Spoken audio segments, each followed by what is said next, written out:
Hello everybody, so today I decided that I wanted to make a video talking about the things that surprised me when I came to Korea. Before I get into that though, are you new to my channel? Welcome! My name is Janice. I make videos talking about language learning, more specifically me learning Korean. I've made videos talking about my eating disorder recovery. I've made videos talking about living in Switzerland, what's it like, the culture there. I've made videos talking about being in Korea and more specifically being in Daegu because that's where I am. If any or all of that sounds interesting to you, why not stick around?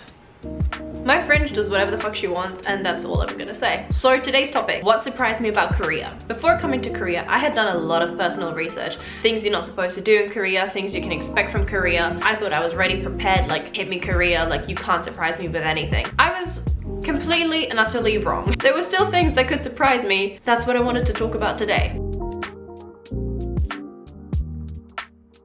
One of the things that surprised me was just how hard it is for a Korean person to get a job in Korea. When comparing to Switzerland, I would say that you would be able to say, oh, I had a hard time trying to get a job if you take longer than 3 months. That's usually when the government is like, you really need to get a job and we're gonna put you into an all-paid course, try to get a job. Like we're gonna teach you how to get hired. Whereas in Korea, I feel like people are just unemployed for 1 year, 2 years, like that's normal. But not just the part of getting a job is hard. Actually applying to jobs is difficult also. In order to apply to a company, they will first of all, they will send you a questionnaire. The first time emailing a company, you will have a CV, a cover letter, a letter of recommendation, and you will have a questionnaire. The questionnaire part is the thing that kind of made me question things because I was like, what do you mean you send them a questionnaire? My Korean friends would tell me they spend the entire afternoon writing job applications. I feel like it shouldn't take all afternoon to write 3 job applications. Turns out I was a hypocrite because in Korea, your job application isn't just your CV, resume, and references. It's actually also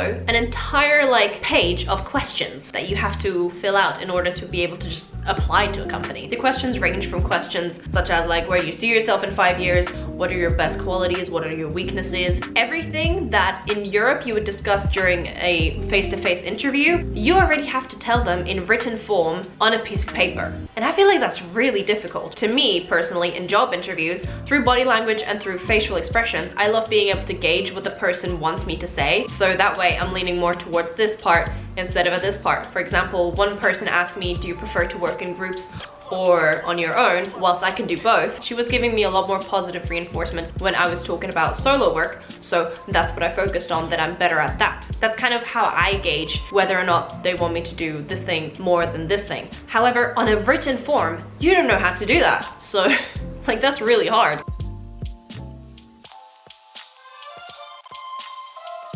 Another thing you might have to do in order to get hired from a company, let's say you make the first round, right? You get an interview, and before you are able to go to the interview, they tell you, oh, you have to pick one of these 5 topics and present a 10-minute presentation on one of these topics. Yes, so apparently it's common in Korea, especially for bigger companies such as Samsung or LG, that you have to make a presentation for the people that are going to be interviewing you. I find this so strange and so like bizarre. If you believe me to be a good worker enough for you to actually want me to come to your company and to interview me, why are you asking me to do a school-style presentation about a random ass topic that has nothing to do with the job that I'm going to be doing? Another thing a lot of Koreans have to do in order to just get any job, you have to take a lot of tests. I don't know about what it's like in other places of the world, but in Europe, after you finish school or any kind of school, you're not doing tests anymore. Unless you're trying to get into like a new field, then maybe you have to take like extra courses and extra tests, you know, to be certified for something. The amount of like studying you continuously have to do in Korea to just be able to survive your English score, you need to prove this score, this score, this score, this certificate. Personally, I hate taking exams, so like I don't even know what that would do to me. This constant doubt of you're not good enough unless you get a good score is so strange to me. The first time I went to Seoul, I decided that I was gonna try everything that was gonna be put in front of me, regardless whether I think it looks good or not. I was just gonna try it. I remember the first time I saw bondegi, I was just like... The first time I saw bondegi was in Myeongdong, and I was walking along and I was like, you know what, no. I'm gonna be a brave foreigner and I'm gonna try it. But as I was walking towards it, the steam of bondegi smell hit me and I was just like, nope, can't do that. Every time I see bondegi, I'm just like, nope.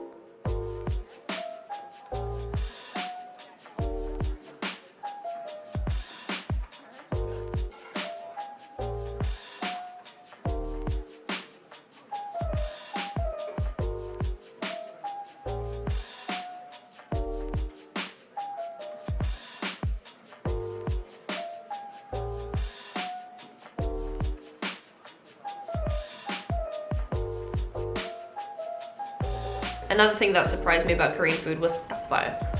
Chicken feet. It's literal chicken feet in spicy sauce. There's two types of chicken feet. There's with bone and without bone. I like neither of them.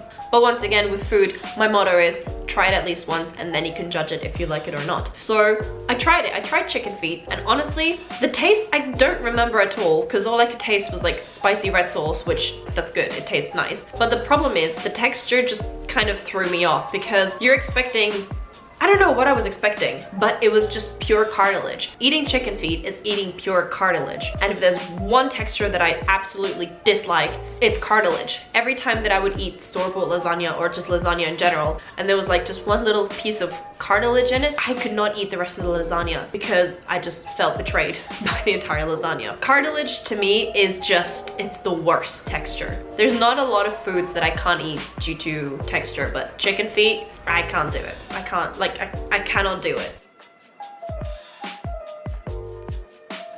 Before coming to Korea and actually living here, I don't think I was actually fully aware of the fact that Korean age exists. I think I had heard of it, but I never really internalized it and decided for myself, yes, this is an actual thing. But after coming to Korea and asking people, what is your age? And them asking me, oh, Korean or international? That's when it sort of started to click that Korean age is a real thing here. And to be honest, Korean age is super confusing. So right now, I'm 24 years old, but in Korean age, I'm 26 years old. The way that it supposedly works is, and I had to write this down, when you're born, you are 1 year old because of the time you've spent in your mother's belly. You're sort of like, your lifespan starts as soon as you're in your mother's womb. And then when you're born, you're 1 year old. On the 1st of January, that's when 1 year is added to your life. If you are born on the last day of 2019, you're 1 year old, and on the very next day, 2020, on the 1st of January 2020, you will be considered 2 years old. So depending on your Western age when your birthday is,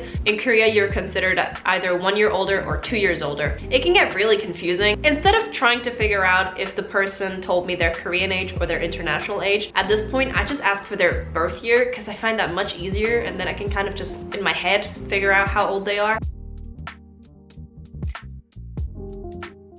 Cars will not stop for you when you're trying to cross the road. Normally there are street lights everywhere, so you will know when it's your time to go and when it's not time to go. When there's no street lights, when there's no traffic lights, you're just kind of left there waiting until there are no more cars coming, because cars will not stop for you. I get so surprised when a car decides to stop for me to let me cross, baffled for a few seconds before I can actually start walking. Another thing that I don't think I will ever get used to, and that just continuously surprises me about Korea, is the amount of people that spit on the ground. In Seoul, I feel like it's mostly old men that do it, but in Daegu, it's everybody. Old men doing it, young men doing it, I see old ladies doing it, I see young ladies doing it, and I'm like, what is happening? Especially old men will really get it from the back of their throat. They will like make sure that all of that congestion is coming out when they spit, and it's disgusting. And for some reason, every time I hear the sound, I'm just like, my eyes are glued to it. It's like I have a weird superpower that every time she spits on the ground, that exactly at that moment I have to look at him. Another thing that surprised me about Korea that's just plain dangerous is the fact that there are motorcycles on the pedestrian walk. Despite the fact that there's a street right next to it, motorcyclists will just drive on the pedestrian street. Why are you driving here? This part is not made for you. It makes me irrationally angry, simply because I feel like it's dangerous. You're on a motorized vehicle. Get on the streets, not on the freaking sidewalk. Why are you on the sidewalk? And they are not slow. Mostly it's delivery people that are delivering food. They will drive so fast past you that like I'm worried that I'm gonna get struck by a motorcyclist one of these days. Why are you not driving in the street? In Korea, they will just drive on the pedestrian walk until they have reached their destination of delivery. And I'm like, this shit dangerous. I feel like this is a Daegu thing though. I don't remember seeing this so much in Seoul. I think overall, those are all the things that I can think of that surprised me in Korea. If I think of more, I think I might make a part 2, but for now, this is what I have. Have you ever been to Korea? Have you ever experienced any of these things? Or have other things surprised you that you didn't know about Korea before you went there? Have you ever traveled abroad and experienced culture shock or things that you were not used to? It would be lovely to hear about your experiences. So this is the end of the video. I hope you enjoyed it. If you did, you can stick around till when I make a new one. I hope you drink lots of water, get lots of sleep, and this is the end. Bye.